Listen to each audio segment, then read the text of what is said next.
사랑하고 존경하는 주서만교회 믿음의 동역자 여러분, 방송으로 함께 하시는 방송가족 여러분, 한 주간 은혜 중에 잘 지내셨죠? 가을이 깊어져 가고 있습니다. 하늘이 높아지고 나무들은 단풍으로 물들고 있습니다. 긴 여름날이 지속되어서 가을이 올까 하는 마음이 앞섰는데, 가을은 때가 되니까 약속처럼 우리 곁에 다가왔습니다.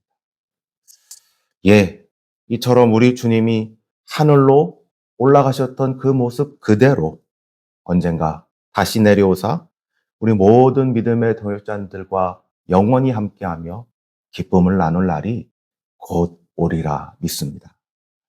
사단과 마귀가 예수님을 시험할 때 돌덩이를 떡덩이로 바꾸라고 했지요. 그때 예수님 말씀하시기를 사람이 떡으로만 살 것이 아니요 하나님의 말씀으로 산다고 했습니다. 그렇습니다. 우리 모든 동역자님들도 광야 같은 세상에 살고 있지요. 우리의 영혼이 지치고 피곤하고 우리의 영혼과 마음이 배고프고 목마를 수 있습니다. 그러기에 우리의 영과 마음은 하나님의 말씀을 먹고 마셔야 하는 것입니다. 지금 말씀을 나누는 이 시간, 방송으로 참 여러 가지 제약이 있고 여러 가지 어려움이 있지만 본질적으로는 영의 양식인 하나님의 말씀을 먹고 마시는 귀한 시간입니다. 이런 은혜가 우리 주소망교회 동역자님들에게 그리고 또 방송가족 여러분들에게 넘치기를 축원합니다. 오늘은 세례 요한에 대해서 과연 세례 요한이 누구인지, 어떻게 예수 그리스도를 증언했는지 이 부분을 좀 더 살펴보고자 합니다. 먼저 19절, 23절에 예루살렘에서 온 조사단들과 대면하는 장면이 나옵니다. 예루살렘에서 온 조사단들은 당시에 센세이션을 일으켰으며 많은 유대인들이 주목하고 있었던 이 세례 요한이 도대체 어떤 자인가? 과연 제대로 된 선지자 맞는가? 아니면 이상한 헛소리를 떠들고 있는 이단이 아닌가 하는 것을 조사할 필요가 있었습니다. 그래서 상당수의 조사위원들을 파견하여 세례 요한과 대면하여 조사를 진행하고 있습니다. 핵심적인 것은 세례 요한, 과연 당신이 도대체 누구인가 하는 점입니다. 그래서 조사위원들은 묻기로 당신이 그리스도냐라고 물었습니다. 당시 로마의 앞자리에 있었던 많은 사람들은 다윗의 후손으로 오시는 그리스도를 간절히 기다리고 있었습니다. 실제로 역사에서 자신이 그리스도라 하는 거짓 이단들이 등장하기도 했습니다. 이때 세례 요한은 자신은 그리스도가 아니라고 했습니다. 이 말은 일반적인 진술이면서 동시에 신앙 고백과 같은 성격을 갖는데, 나는 구원자나 다윗의 후손으로 오는 진정한 임금이 아닙니다. 나는 그저 사람이고 종에 불과합니다. 라고 대답했습니다. 그러자 조사위원들이 다시 물었죠. 당신은 그러면 엘리야냐? 이는 말라기에서 그리스도가 오기 전 하나님께서 엘리야 선지자를 다시 보내겠다고 한 예언 때문일 것입니다. 당시의 사람들은 진짜 엘리야가 온다고 생각했습니다. 엘리야와 같은 역할을 하는 자, 그 능력으로 나타나는 자. 그래서 실제로 유대의 어떤 사람들은 실제로 엘리야 선지자가 하늘에서 내려온다고 생각했습니다.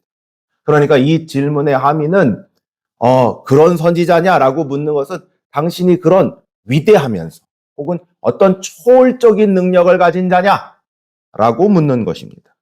그때 세례 요한은 난 당연히 그런 엘리야 선지자가 아니다라고 대답했습니다. 그러면 그 선지자냐고 묻는데, 이것은 모세가 말하는 하나님의 모든 것을 알게 할 그 선지자라는 것을 의미하는 것입니다. 이때도 세례 요한은 아니다라고 대답했습니다. 여기서 우리가 생각해 볼 것은, 어떤 분들은 세례 요한이 자신이 그리스도라고 물었을 때 아니라고 대답한 것은 당연하고 마땅하고 매우 잘한 것이다 라고 생각하면서도 엘리야 선지자, 그 선지자냐라고 물었을 때는 그럴 수도 있다. 그렇게 대답해도 괜찮지 않을까 하는 생각을 합니다. 왜냐하면 실제로 예수님도 세례 요한이 엘리야와 같은 선지자라고 인정했기 때문입니다. 왜 이토록 자신을 낮추는가? 왜 자신을 조금도 염두에 두지 않는가? 왜 예수님마저 인정했던 그 자리에 자신을 놓지 않는가? 라고 했었을 때 세례 요한은 자신을 조금이라도 높이는 것에 대해서 단호하게 거절한 것이라고 볼 수 있습니다. 오늘날 우리에게 이러한 부정은 깊이 되새겨야 될 교훈입니다. 얼마나 많은 사람들이 예수님을 높이는 척하면서 자신을 높이고 있습니까? 이 시대에 많은 성공한 목회자들도 자신을 높이는 길을 걷고 있습니다. 자신을 예수님과 거의 비슷한 위치에 놓고 있는 지경입니다. 그들만 그럴까요? 우리도 어떻게 해서든 자신을 높이려고 합니다. 그리스도의 위치에 두고 주님을 말하는 것 같지만 자기 자랑, 자기 사랑일 경우가 덜어 있습니다. 우리는 그리스도가 아닙니다. 우리는 아무것도 아닙니다. 우리는 단지 연약한 질그릇에 불과합니다. 우리가 이것을 제대로 고백하지 않는다면 우리 안에 담긴 보화인 예수 그리스도를 담아낼 수 없는 질그릇이 되고 맙니다. 네. 우리 안에 담긴 보화는, 우리라는 그 연약한 질그릇에 담긴 보화는 어쩌면 깨어지고 말 것입니다. 지금 세례 요한의 부정은 자신이 복음이라는 보화를 담은 질그릇에 불과하다는 것을 고백하는 믿음의 고백인 것입니다. 요즘 왜 세상 사람들이 우리가 전하는 예수 그리스도의 복음을 듣지 않을까요? 우리는 예수님을 전하지 않고 있으며 높아신 자신을 전하고 있으며 높아진 자기애를 전하니까 듣지 않은 것입니다. 온전히 우리는 사라져야 하며 우리는 낮아져야 합니다. 왜요? 예수 그리스도를 높이기 위해서. 마치 우리 주님이 나를 위해 십자가를 졌듯이 나 역시 그리스도를 위하여 낮아지고 사라져야 하는 것이죠. 두 번째, 세례 요한은 자신의 사명, 곧 예수 그리스도를 가리키는 소리에 불과하다고 자신을 정의했습니다. 도대체 당신이 뭐냐라고 조사위원들이 물었을 때 자신은 광야에 외치는 소리에 불과하다라고 대답했는데 이는 이사야 40장 3절의 말씀을 인용한 것이죠. 외치는 자의 소리여 이르되 너희는 광야에 여호와의 길을 예비하라 라고 하였습니다. 사실 이 말씀은 메시아에 관한 것이고 메시아의 길을 준비하라라는 의식이 가득 찬 외침인 것입니다. 자신 따위는 대단한 엘리야 선지자, 모세와 같은 선지자가 아니라 단지 사라져버릴 소리에 불과하다는 것이죠. 세례 요한이 자신을 광야에 외치는 소리에 불과하다고 말하는 의미는 자신 따위는 중요한 게 아니라 자신의 뒤에 오는 분이 더 중요하다는 거죠. 뒤에 오는 분이 왕이라는 거죠. 왕이 행차할 때 우리도 사극 같은 데 보면 이렇게 하지 않습니까? 쉬 물러가라, 쉬 물러가라, 대왕이 행차하신다 라고 말하는 것처럼 이 소리 자체는 아무런 의미가 없습니다. 이 소리는 무엇을 나타내냐? 그 뒤에 오실 왕의 행차를 나타내는 것입니다. 이사야서 40장의 맥락은요, 유대인들이 바벨론의 포로로 잡혀 있지요. 하나님께서 드디어 나타나셨습니다. 그리고 이제 마치 감옥의 복역 기간을 끝내고 예루살렘으로 돌아갈 것이다 라고 말씀하는데 드디어 예루살렘의 왕의 행차가 시작되는 것이죠.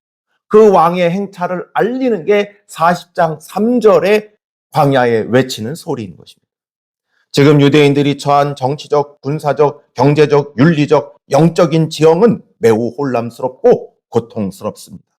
이 백성이 드디어 하나님의 도성 예루살렘으로 돌아갈 날이 다가온 것이죠. 왕이 오실 날이 얼마 남지 않은 것입니다. 왕이 오셔서 이스라엘 백성을 해방하고 하나님 나라를 이루실 때가 온 것입니다. 지금 세례 요한이 자신을 광야에 외치는 자의 소리라고 한 것은 지금이야말로 종말에 따르는 것입니다. 자신 따위가 누구인지 도대체 어떤 의미를 지녔는지는 조금도 중요하지 않다는 것입니다. 중요한 것은 내가 아니라 세례 요한 자신이 아니라 뒤에 오시는 예수님 메시아라는 것이죠. 세례 요한은 조사단에게 대제사장들과 바리새인과 서기관들에게 이렇게 묻고 있는 셈이죠. 도대체 뭐가 중요한데? 나 따위가 뭐가 중요한데? 뭐가 중요한지를 전혀 모르고 있는 거냐? 내 뒤에 오시는 이를 주목하라! 라고 말하는 것이죠.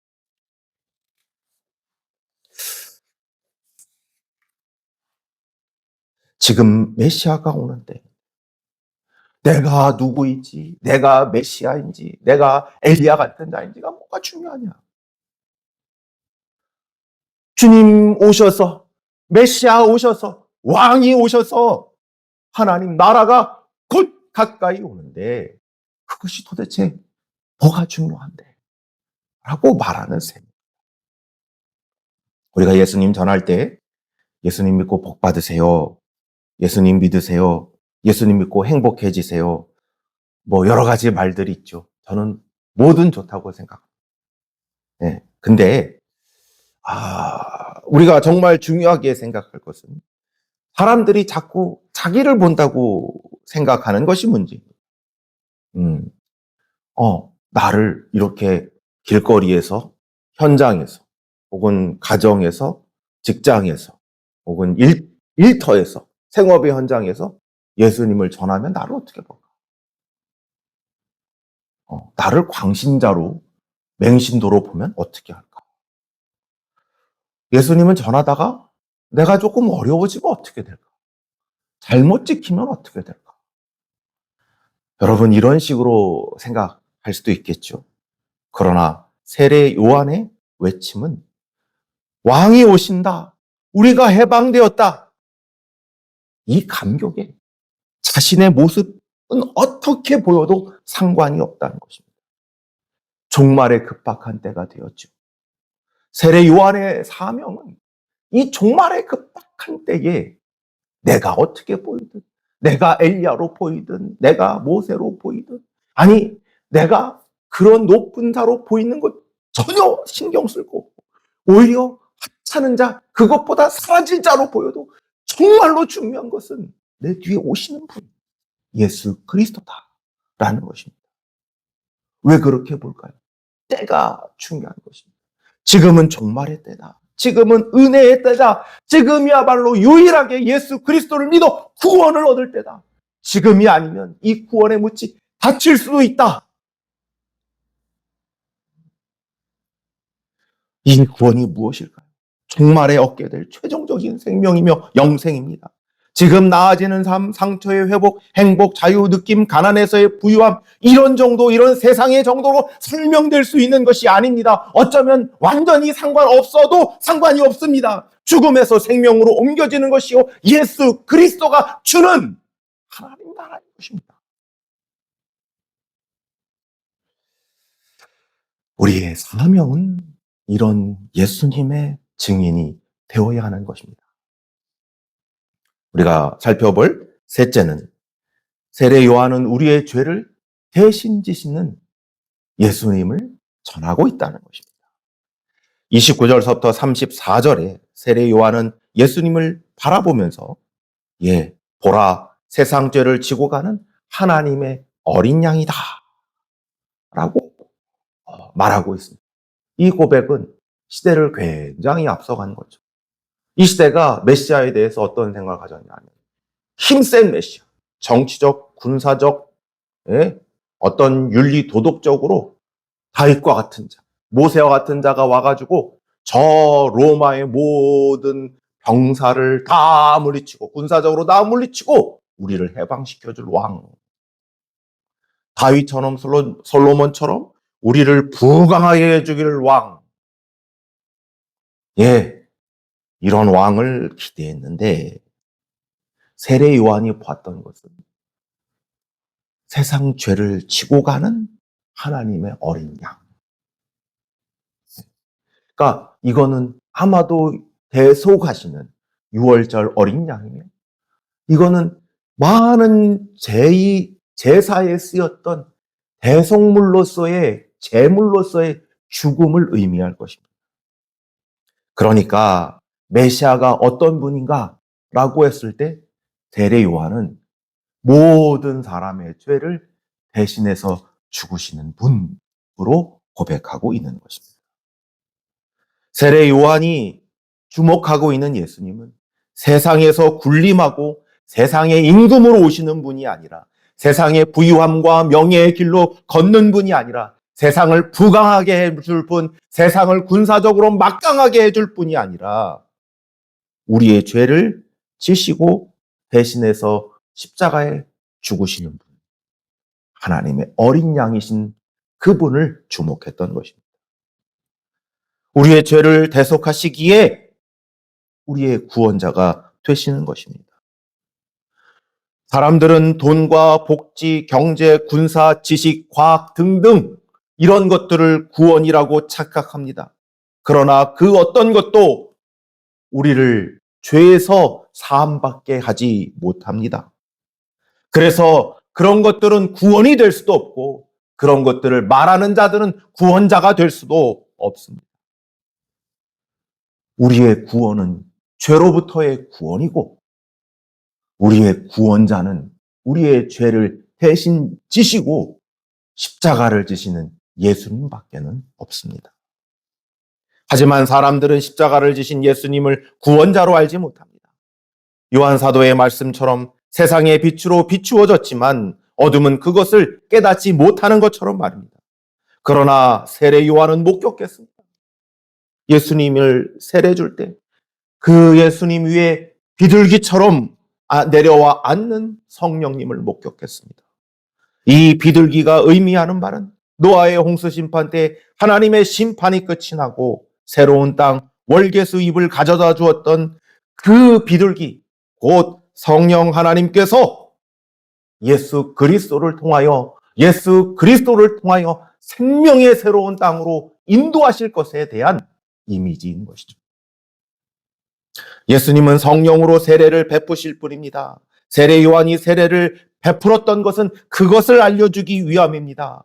이제 성령 세례가 모든 자들에게 예수 그리스도를 통하여 베풀어질 것입니다.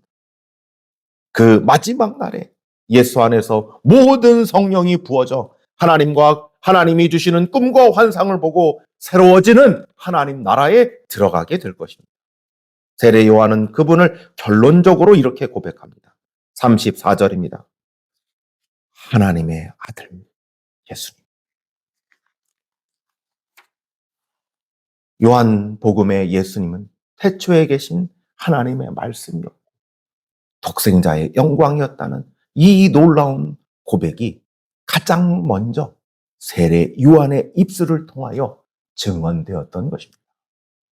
사랑하고 존경하는 주소망교회 믿음의 동역자 여러분, 방송가족 여러분, 요한복음 1장을 통하여 특히 오늘 세례 요한의 믿음의 증언을 통하여 예수님은 하나님의 아들이었고 우리의 죄를 대속하시는 메시아라는 것을 들었습니다.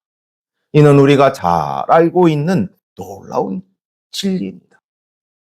이 소식보다 기쁜 소식이 있을까요? 이 소식이야말로 우리가 가장 듣고 싶어 해야 할 기쁜 소식이 아닐까요? 광야 같은 세상에서 정말 우리의 영혼과 마음이 배고프고 가라고 피곤하고 지치고 말라지고 파리해지고 싸우고 시기와 질투, 세상의 돈이나 명예나 지위로 집의 크기로 직함의 높음으로 세상의 성공으로 우리의 영혼을 혹독히 평가하는 이 광야에서 누구도 승자할 수 없고 패자할 수밖에 없는 이 광야에서 말입니다. 아무도 우리에게 물을 주지 않고 아무도 우리에게 떡을 주지 않는 이 광야에서 말입니다. 단지 이 광야 같은 세상에서 우리는 이리저리로 헤매는 불쌍한 인생일 뿐. 아무도 고향 땅에, 낙원의 땅에 이룰 수 없는 자들에 불과합니다. 그런데 이제 전혀 다른 시대가 온 것입니다. 왕이 오셨습니다. 그것을 광야에 외치는 자의 소리가 증언합니다. 이제 우리는 예루살렘으로 돌아갈 것이다. 이제 우리는 하나님의 나라로 입성할 것이다. 이제 우리는 배고프지 않을 것이다. 이제 우리는 가라지 않을 것이다. 평화와 은혜, 샬롬이 이곳에 흐를 것이다. 왕이 우리를 인도하여 갈 것이다. 그러니 사랑하고 존경하는 믿음의 동역자 여러분, 이제 이 예수 그리스도의 그 왕의 소식을 외치는 광야의 소리가 되어주십시오. 예수님을 증언하시는 세례 요한이 되어주십시오. 그래서 그들도 우리처럼 헤매는 인생이 아니라 성령의 인도하심을 따라 왕의 대로를 따라 하나님의 나라에 들어가는 인생이 되도록 전하시는 증인들, 그리고 그 입술을 벌려 증인들이 외치는 증언들이 되어주시는 우리 모든 동역자님 되어지기를 축원합니다.